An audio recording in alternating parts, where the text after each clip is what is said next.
2026 যে বিধানসভা নির্বাচন আসন্ন, সেই বিধানসভা নির্বাচনে পশ্চিমবাংলায় লড়াই হচ্ছে তৃণমূল কংগ্রেস বনাম পশ্চিমবাংলার মা মাটি মানুষের। এবার আপনারা প্রশ্ন করবেন যে মা মাটি মানুষ এবং তৃণমূল কংগ্রেস কেন? না, পশ্চিমবাংলার লড়াইটা হচ্ছে সাধারণ মানুষের সাথে আজকে তৃণমূল কংগ্রেসের।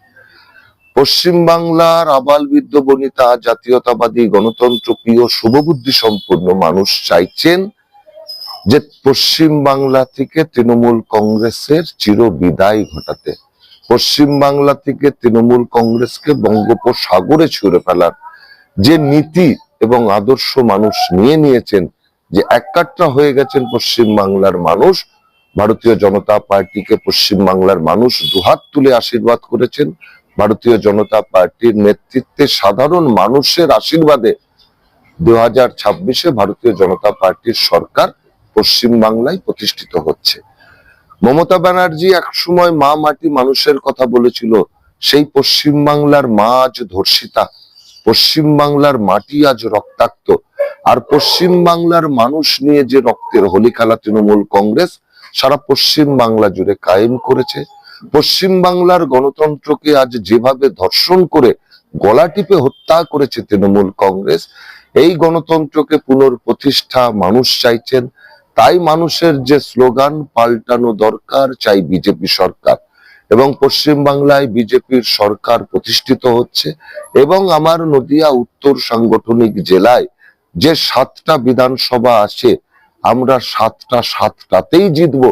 কারণ সাধারণ মানুষ, নদিয়া উত্তর সাংগঠনিক জেলার মানুষ, চাপড়ার মানুষ, কৃষ্ণনগরের মানুষ, কৃষ্ণনগর দক্ষিণের মানুষ, পলাশীপাড়ার মানুষ, তেহট্টের মানুষ, কালীগঞ্জের মানুষ, প্রত্যেকটা মানুষ, চাপড়ার মানুষ আজকে সিদ্ধান্ত নিয়েছে যে এবার বিজেপি সরকার পশ্চিমবাংলায় প্রতিষ্ঠিত করবে সাধারণ মানুষ। তাই ভারতীয় জনতা পার্টি দুর্বার গতিতে এগিয়ে চলেছে। ধর্ম আর অধর্মের যে যুদ্ধ একটা সময় আমরা মহাভারতে দেখেছিলাম, সেই যুদ্ধই সামনে 2026। একদিকে ধর্মের পক্ষে রয়েছে ভারতীয় জনতা পার্টি, আর অধর্মের পক্ষে রয়েছে তৃণমূল কংগ্রেস। এই তৃণমূল কংগ্রেসকে পশ্চিমবাংলা থেকে বিতরণ সাধারণ মানুষই করবে। পরিবর্তন হবে বলে মনে হচ্ছে?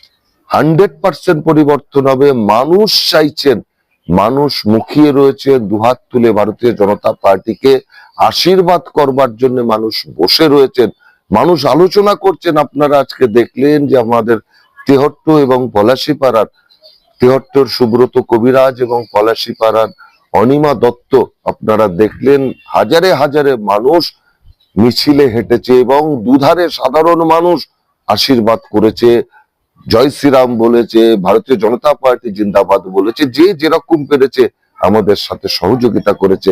তাই তেহট্টের মানুষের কাছে আমরা নিনি, পলাশীপাড়া মানুষের কাছে আমরা নিনি। মানুষ চাইছেন যে এইবার পরিবর্তন হবে, ভারতীয় জনতা পার্টির সরকার পশ্চিমবাংলায় প্রতিষ্ঠিত হবে। তৃণমূল সরকার বলছে অনেক উন্নয়ন করেছে, তাই ভোট এবার ওদের সব। দেখুন, উন্নয়ন করেছে, অবশ্যই উন্নয়ন করেছে, সেটা সাধারণ মানুষের না, সেটা তৃণমূল কংগ্রেস কর্মীদের। আপনারা দেখেছেন একটা সময় তৃণমূল ক্ষমতায় আসার আগে যারা ভাঙা সাইকেলে ঘুরতো, যাদের বাড়ির ছাদ দিয়ে সূর্যের আলো দেখা যেত, বৃষ্টি পড়লে সেই জল ঘরে পড়তো, আজকে তাদের বাড়ি দেখুন গগনচুল্লি, তাদের বাড়ি হয়ে গেছে, অট্টালিকা তৈরি হয়ে গেছে, বিদেশ থেকে মার্বেল এসে বসেছে, গলায় মোটা মোটা যে চেন কুকুরের থাকে সেরকম মোটা মোটা সোনার চেন পড়ছে, 10টা আঙুলে 10টা আংটি পড়ছে, পায়েও তারা আংটি পড়ছে, কানেও দুল পড়ছে। এরকম হয়ে গিয়েছে তৃণমূলের অবস্থা। চুরি চামারি করে পশ্চিমবাংলার মানুষের সম্পদ, রাজ্যের সম্পদ, এমনকি পশ্চিমবাংলার যে পায়খানা হচ্ছিল সেই পায়খানাও তারা ছাড়েনি, পায়খানাও চুরি করে খেয়ে নিয়েছে। তাই মানুষ এদেরকে চোরেদের আখড়া দিয়েছে, এরা ইট বালি পাথর সিমেন্ট এবং পায়খানা পর্যন্ত খেয়ে নিয়েছে। এই চোরেদের বিদায় পশ্চিমবাংলার মানুষ, নদিয়া জেলার মানুষ, তেহট্টের মানুষ ব্যালট ভোটের দিন বুঝিয়ে দেবে যে ভারতীয় জনতা পার্টিকে ভোট দিয়ে এখান থেকে সুব্রত কবিরাজকে জিতিয়ে বিধানসভায় পাঠাবে। এটা তেহট্টের মানুষ একদম মনস্থির করে নিয়েছে। এখানে কোনো উন্নয়নের গল্প হবে না, কারণ প্রত্যেকটাই মিথ্যে প্রতিশ্রুতি। প্রত্যেকবার ভোটের আগে মিথ্যে প্রতিশ্রুতি দিয়েছে, আবার তারা ঘুমিয়ে পড়েছে। আজকে লক্ষ্মীর ভান্ডার মায়েদের 1,500 টাকা করে দেওয়া হচ্ছে।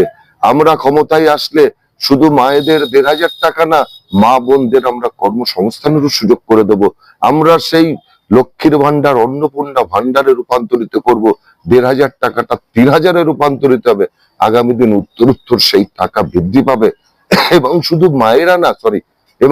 মায়েরা না, ভাই বোন যারা আছে, কর্মসংস্থান। আজকে লাইনে দাঁড়াতে হবে না ভাতা নেওয়ার জন্য। আমরা কলকারখানা তৈরি করে দেব, সেখানে তারা কাজ করবে, সুখে শান্তিতে তারা বসবাস করবে। এবং এই জেলা থেকে হাজারে হাজারে আমার জেলার সন্তান, নদিয়া জেলা মায়ের সন্তান আজকে বিদেশে পাড়ি দিয়েছে, বিভিন্ন রাজ্যে তারা পাড়ি দিয়েছে পরিযায়ী শ্রমিক হিসেবে। আমরা তাদেরকে আমাদের জেলায় ফিরিয়ে আনবো, তেহট্টে ফিরিয়ে আনবো, পলাশীপাড়ায় ফিরিয়ে আনবো, চাপড়াতে ফিরিয়ে আনবো, কালীগঞ্জে ফিরিয়ে আনবো, নাকাশীপাড়ায় ফিরিয়ে আনবো। ফিরিয়ে এনে এখানে কর্মসংস্থানের একটা বাতাবরণ তৈরি করব এবং শিল্পের হাব আমরা তৈরি করব।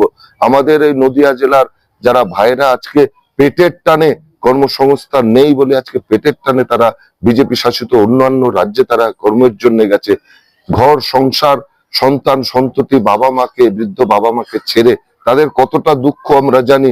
আমরা সেই ভাইদের আর বাইরে রাখবো না, আমরা আমাদের জেলায় নিয়ে আসবো। বাড়ির খাবে, বাড়ির পড়বে, বাড়ির কাছে কাজ করবে। এটাই ভারতীয় জনতা পার্টি নতুন স্লোগান হবে, বাড়ির খাবে, বাড়ির পড়বে, বাড়ির কাছেই কাজ করবে। আমরা শিল্পের হাব নদিয়া জেলায় তৈরি করবো। আপনারা গুজরাট দেখেছেন, মমতা ব্যানার্জি শিল্প তাড়িয়ে দিয়েছে, গুজরাট সেই শিল্পকে সাদরে গ্রহণ করেছে।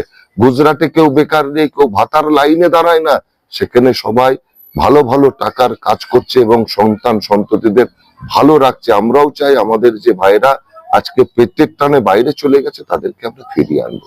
মানুষের সাড়া কেমন পাচ্ছেন? পরিবর্তন কি চাইছে মানুষ? দেখুন, মানুষ দুহাত তুলে আশীর্বাদ করবার জন্য মুখিয়ে রয়েছে। শুধু ভোটের দিনটা আসতে দিন, আপনি দেখবেন পদ্মফুলের যে বোতাম, ইভিএম এর বোতাম, পরে যে ব্যালট মানে ইভিএম খোলা হবে, আপনারা দেখে নেবেন, 4 মে দেখে নেবেন যে মানুষ বিপুল ভাবে ভোট দিয়ে ভারতীয় জনতা পার্টির প্রার্থীদের নির্বাচিত করেছে। আপনার পরিচয়? সন্দীপ মজুমদার, মিডিয়া কনভেনার, নদিয়া জেলা উত্তর ভারতীয় জনতা পার্টি।